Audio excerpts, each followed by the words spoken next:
हाल ही में बांग्लादेश में एक ऐसा हमला हुआ है जिसने पूरे दक्षिण एशियाई क्षेत्र को हिला दिया है। म्यांमार के विद्रोही संगठन अराकान आर्मी ने बांग्लादेशी सेना पर सुसाइड ड्रोन के जरिए हमला किया, जिसमें 15 सैनिकों की मौत की पुष्टि हुई है।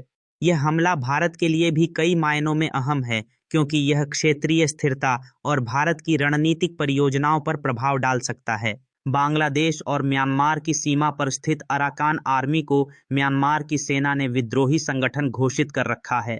हाल के दिनों में इस संगठन ने बांग्लादेशी सीमा से सटे 271 किमी के इलाके पर कब्जा कर लिया है और टेकनाफ जैसे शहरों में घुसपैठ की है। अराकान आर्मी का आरोप है कि बांग्लादेश में स्थित रोहिंग्या शरणार्थी शिविरों में कट्टरपंथी संगठन जैसे रोहिंग्या सॉलिडेरिटी ऑर्गेनाइजेशन (आरएसओ) और रोहिंग्या सलिवेशन आर्मी सक्रिय हैं, जो म्यांमार और भारत दोनों के लिए खतरा हैं। यह हमला भारत के महत्वाकांक्षी Kaladan multi modal transit project के दृष्टिकोण से बेहद महत्वपूर्ण है।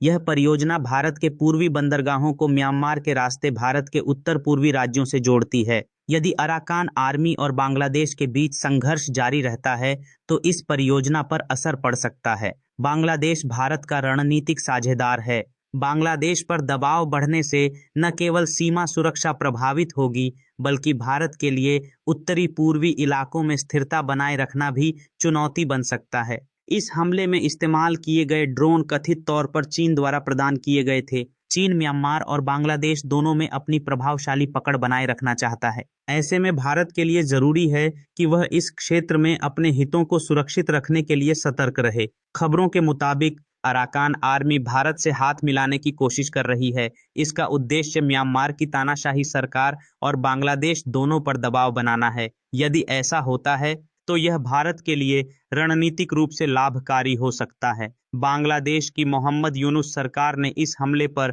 कोई आधिकारिक बयान नहीं दिया है। हालांकि यह स्पष्ट है कि इस तरह के हमलों से बांग्लादेशी सेना की तैयारियों पर सवाल उठते हैं। अब सवाल उठता है कि भारत को क्या करना चाहिए। भारत को बांग्लादेश और म्यांमार दोनों के साथ संवाद बढ़ाकर क्षेत्रीय स्थिरता सुनिश्चित करनी चाहिए।